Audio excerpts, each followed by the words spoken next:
وسيد محمد بن عبد الله وذكرت الله وذكرت عنه وعبد الحميد رسول الله عليه مكان من رسول الله صلى الله عليه وسلم ثم الله عليه وسلم وبارك الله ونبذ الإيمان وصور التقوى من كل ذلك ومخص الله عن نصر وسلم ثم الآن عن سائر الرسول والذين في ذلك والقرآن والإسلام وسنة المسلمين والإكرام وتقبل من كل النوائب الحسنى القابلة للموت عليه ولكن بعض السلام على حضرة النبي صلى الله عليه وسلم.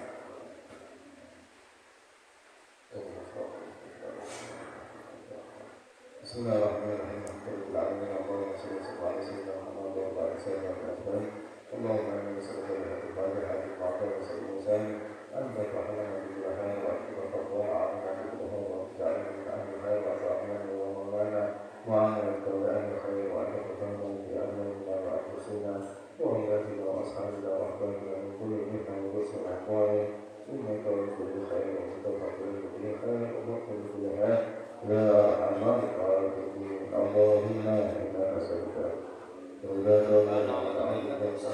اللهم إنا نسألك رضاك والجنة ونعوذ بك من النار اللهم إنا نسألك رضاك والجنة ونعوذ بك من النار يا علي يا سر إنا لا تهلك وآتنا وأطعنا لنا يسوعنا يا علي السر إنا لا تهلك وعافنا وعفونا وكلنا يا عليم السر منا سر عنا وعافنا وعفونا وكلنا حيث كنا يا الله بها خاتمة يا الله بها يا الله بها يا الله بحسن خاتمة يا الله بها يا الله بها يا الله بحسن خاتمة يا نبي فلم يزل قلنا بما نزل نملك لك سرنا والمسلمين يا لطيف لم يزل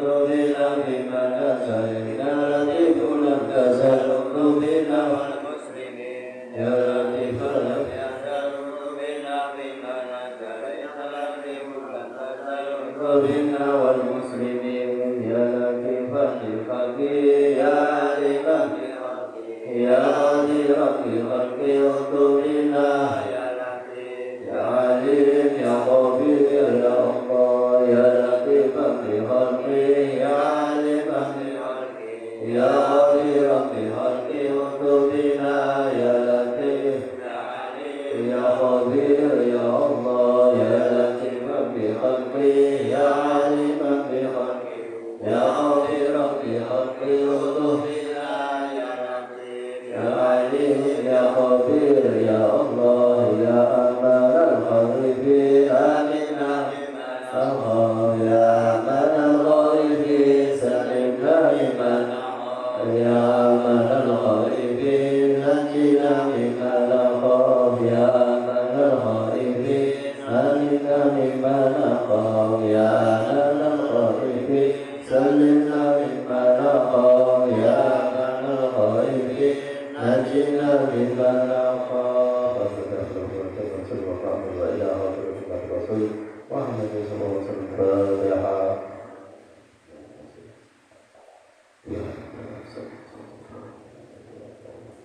ربنا تقبل منا إنك أنت السميع العليم وعلينا إنك أنت التواب الرحيم وصلى الله على سيدنا محمد والحمد لله رب العالمين. بسم الله الرحمن الرحيم. السلام عليكم ورحمة الله وبركاته. الحمد لله الذي أمرنا بمعرفة الله واجتناب الغافلة.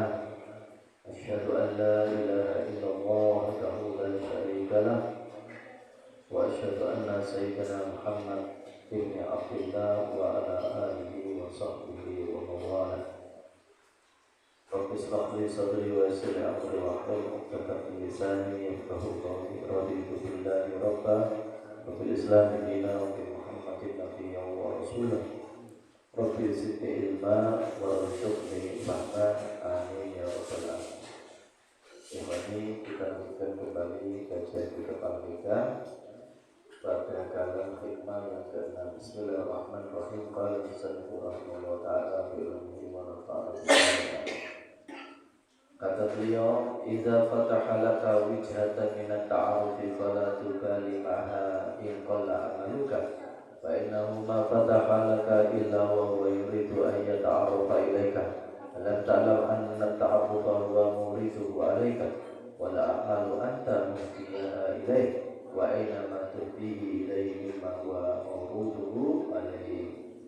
Kata beliau, "Idza fataha nalikalani wis buka sinten Allah laka kanggo sira wijhatan ing dalan minat ta'arufi saking makrifat ing Allah wala tubali mongko aja peduli sapa sira ma'ana sumartani dalan mas ing qalla senajan ana apa amalka apa amalmu." Kata Allah, kalau Allah sudah membuka jalan untukmu, yaitu jalan engkau bisa makrifat kepada Allah, mengetahui Allah, maka tidak perlu kamu hiraukan lo akhir sisi amalku bagi saya makrifat. Padahal orang makrifat kepada Allah itu kan butuh proses. Makrifat kepada Allah itu lama sekali. Makrifat kepada Allah itu orang loro. Sisi orang sing makrifat kepada Allah itu karena istibat, yaitu karena ditarik Allah. Artinya Allah yang menghendaki sendiri dia bisa makrifat siapapun dia. Kalau Allah yang sudah menghendaki dia makrifat, maka dia akan mengenal Allah Subhanahu wa taala. Ada yang dia itu makrifat kepada Allah dengan jalan riyadhah, lama sekali, wiritan, belajar, punya ilmu, khidmat sama orang soleh, belajar ilmu agama bertahun-tahun di pesantren maupun di non pesantren, baru dia bisa mengenal Allah, baru tahu rasanya bagaimana makrifat kepada Allah, beribadah dengan makrifat kepada Allah, taat beribadah, taat bermakrifat kepada Allah, beramal dengan makrifat kepada Allah, lezat rasanya berzikir, lezat rasanya ta'lim, birrul walidain seperti itu enak karena dia sudah makrifat, dan itu dengan jalan yang sangat panjang dia berkata. Tapi ada orang itu yang cuma disentil sama Allah, ditarik sama Allah itu langsung kepada makrifat, padahal dia tidak punya amal apa-apa. Seperti Fudail bin Iyad. Fudail bin Iyad itu perampok, pencuri, begal, pembunuh. Fudail bin Iyad. Ketika dia malam hari habis ngerampok, mau menunjukkan hasil perampokannya, datang kepada kekasihnya lewat pagar. Kemudian dengar ada orang yang baca Quran. Awalam taksya qulubukum min dzikrillah. Dia dengar ada orang yang baca Al-Quran itu begitu. Apakah engkau tidak takut ketika disebutkan nama Tuhanmu? Maka si Fudail ini jatuh dari apa? Jatuh dari pagar karena dengar ayat ini tadi. Jatuh dari pagar karena dengar ayat ini tadi. Masuk akhirnya dia tobat, dan Fudail bin Iyad itu menjadi wali kutub. Dari tobatnya itu langsung diterima sama Allah, langsung diberi ilmu makrifat sama Allah Subhanahu wa taala, lantaran karena memang Allah yang narik sendiri. Jadi kalau Allah yang sudah ngasih makrifat itu tidak bisa diperkalahkan, walaupun amalnya tadi sedikit. Makanya kan begini ya, siapa saja itu bisa mencari ilmu, belajar sendiri bahkan bisa, tetapi ilmu yang barokah itu kan sedikit, ya. Padahal ilmu yang barokah itu harus dengan guru, harus dengan guru. Dan ilmu itu barokah bukan dengan banyaknya belajar bersama guru, tetapi dengan banyak khidmatnya kepada guru. Gitu. Maka barokah itu akan diberi Allah Subhanahu wa taala.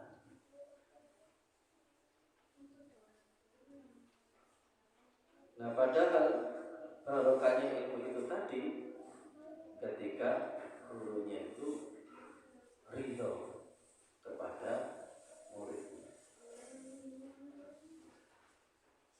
Di zaman sekarang ini sedikit guru itu yang punya ilmu dan banyak berkahnya. Itu sedikit. Kalau ada guru yang seperti ini diambil, jadikan guru, dipegang kuat, jangan sampai berpaling dengan guru yang lain. Fa innahu ma fataha laka illa wa huwa yuridu an yata'arrafa ilaika. Kenapa Allah Subhanahu wa taala memberikan satu jalan bisa makrifat kepada Allah terhadapmu? Katanya, alasannya, dan memang biasanya Allah yang mempunyai alasan itu.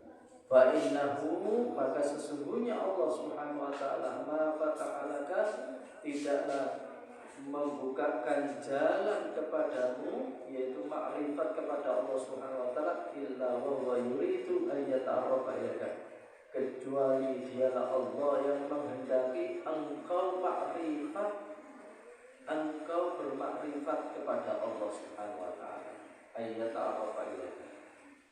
Jadi Allah yang menghendaki sendiri kepada engkau supaya Allah ini mengenalkan diri kepada. Ini kan anugerah yang hebat. Allah sendiri yang mengenalkan dirinya kepada kita. Ini kan sulit. Alam ta'lam anna ta'arrafa huwa muridu ahli. Bukankah kamu mengetahui? Apakah kamu belum mengetahui bahwasanya makrifat kepada Allah itu mendatanginya Allah alaika kepada. Apa belum tahu?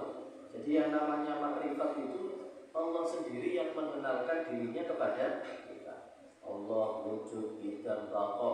Itu Allah mengenalkan dirinya dengan segala sifat-sifatnya itu tadi. Nah, itu yang namanya makrifat. Wal a'mal, kemudian amal, anta mudiha.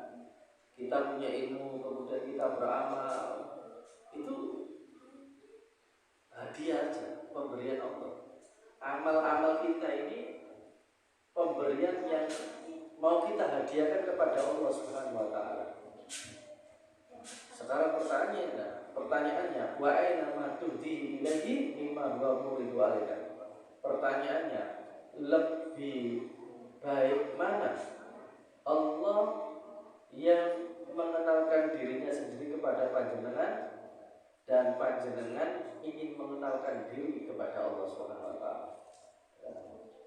Ya jelas lebih mulia Allah yang mengenalkan dirinya kepada kita. Kita persembahkan tahajud kita, puasa kita, wirid kita, sedekah kita, taklim kita hanya kepada Allah. Kita berikan kepada Allah supaya kita ini dikenal sama Allah. Bertahun-tahun itu kita lakukan.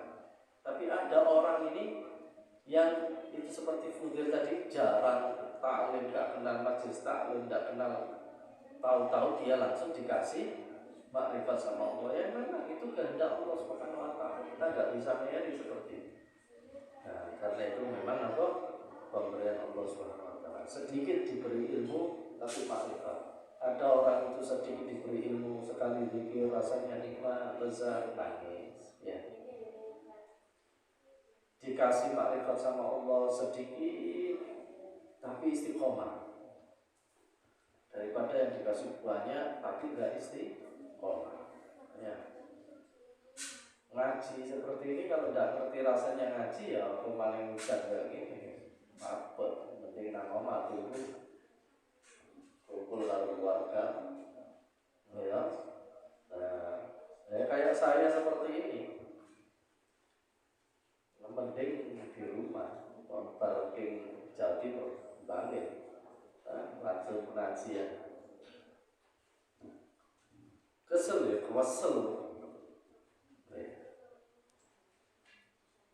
Kalau tidak mengenal Allah Subhanahu Wa Taala, ya sudah enak di rumah. Nah, ini bagi rahmatullah. Kita mengenalkan diri kepada Allah itu ternyata lebih utama orang yang beribadah karena mengenal Allah, makrifat kepada Allah. Orang yang beramal karena makrifat itu kan karena bukan amalnya itu bukan karena terpaksa, bukan karena kewajiban, tapi memang karena dia kenal Allah, kenal kekasihnya, kenal sifat-sifatnya Allah. Kalau di rumah ya sama saja, paling ya turu, nanti dia seturu, foto-foto turu neng omah yang penting turu neng ini yang pikir kalau pengajian, ya Allah wasallam Muhammad. Waqad ruwiya anna Allah Ta'ala awha ila bati anbiya'i. Ada satu riwayat yang Allah Subhanahu wa taala memberikan wahyu kepada sebagian nabi. Unzilat bi abdihi bala'i fata'ani. Katanya Allah, anziltu bi abdi. Saya turunkan kepada hamba-Ku bala. Lalu hamba itu berdoa kepadaku, tak kasih ujian, tak kasih berat-berat kehidupan ini, kesulitan, tak kasih sakit. Lalu dia berdoa kepadaku, fama talabhu bil ijabah fasyakani. Lalu terus doanya itu tidak saya ijabahi. Akhirnya dia mengeluh, terus mengeluh dia kepadaku, memohon kepadaku, terus menerus begitu. Fakultu, maka aku mengatakan kepada hamba-Ku tadi, abdi kaifa arhamuka min syai'in bi arhamuka.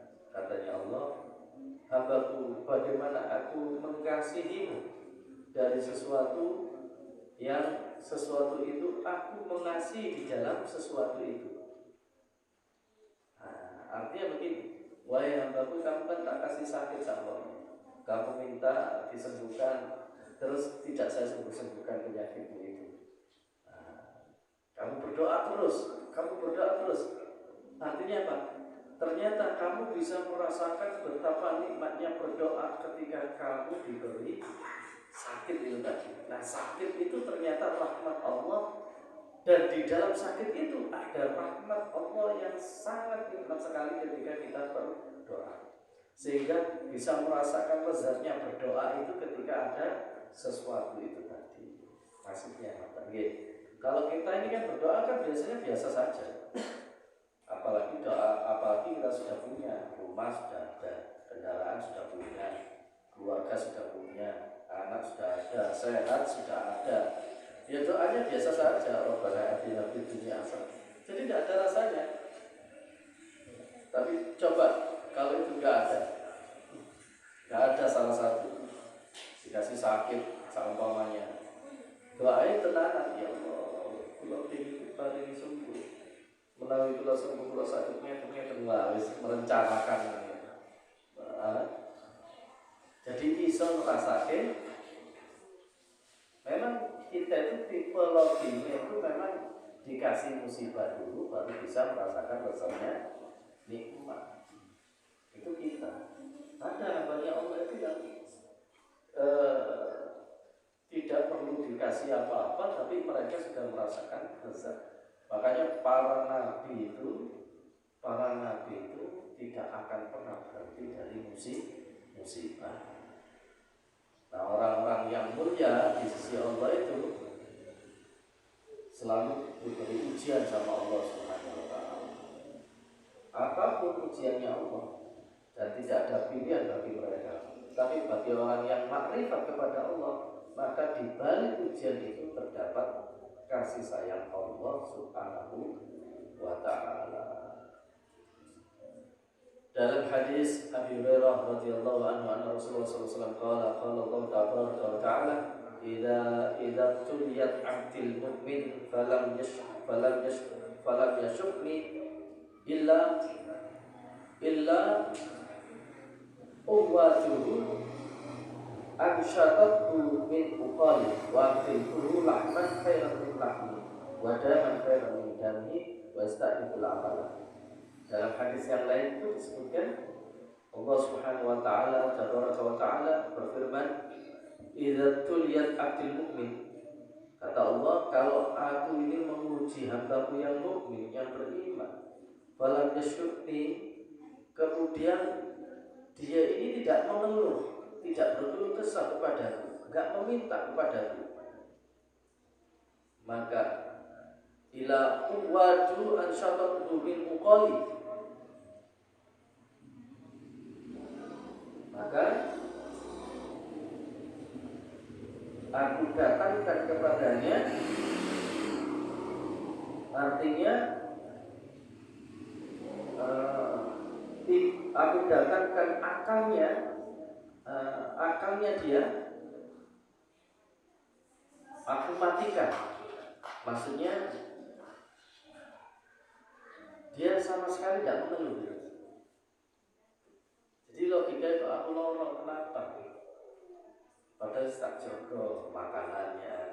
Jadi tidak mencari-cari nama, tidak mencari-cari sebabnya. Wis aku seneng ya wis sapa Gusti Allah. Nanten tok. Sebabnya biar ngene. Sebabnya tidak. Jadi akarnya dia sudah mati. Tidak mau mencari nama sebab-sebab dia sakit. Kata Allah Subhanahu wa taala, wa aqdaltuhu lahman khairan min lahmi. Maka dagingnya itu yang ketika dia aku kasih ujian itu tak ganti dengan daging yang baik. Yang tadinya dagingnya kecampuran dengan yang haram. Dulu dia pernah makanan-makanan yang haram, dulu pernah dia minum minuman yang haram, dulu pernah dia makanannya halal, minumannya halal, tetapi cara mendapatkannya haram. Jadilah daging, kemudian tak ganti itu dagingnya. Jadi orang-orang yang makrifat itu begitu. Semuanya yang di tubuhnya dan yang melekat padanya itu semuanya diridhoi sama Allah. Ya, makanya kan sampai bekasnya saja, nampak tilasnya saja di sejarah dan diabadikan kan. Itu ada makom itu ternyata itu nampak tilas. Ada makomnya Syekh Jumatil Kubro, ternyata nampak tilasnya. Dulu pernah berhenti di sini lama, beribadah di sini lama. Nah, itu nampak tilasnya saja akhirnya jadi makam. Yang mana kemudian diabadikan, dikunjungi banyak orang yang berdoa di sana. Katanya beliau bapaknya di sana. Padahal itu hanya nampak tilas. Jadi orang-orang yang sudah makrifat ini Masya Allah, kulitnya, dagingnya, tulangnya, bajunya, semua yang ada pada dirinya itu diberikan Allah Subhanahu wa taala khair, kebaikan. Wa daman khairan min damih, darahnya diganti dengan darah yang baik. Summa qultu lahu, kemudian aku berkata kepadanya, kata Allah Subhanahu wa taala, ista'nafal amal, apakah kamu sekarang mau mengajukan banding? Ibaratnya piye saiki terus tak coba apa wis cukup sakmene wae? Dia diam saja. Makanya orang-orang yang makrifat itu enggak mau berdoa. Ketika dikasih musibah enggak mau berdoa. Kenapa? Karena di dalam musibah itu rahmatnya Allah Subhanahu wa taala ini mereka tahu. Nah, kalau kita kan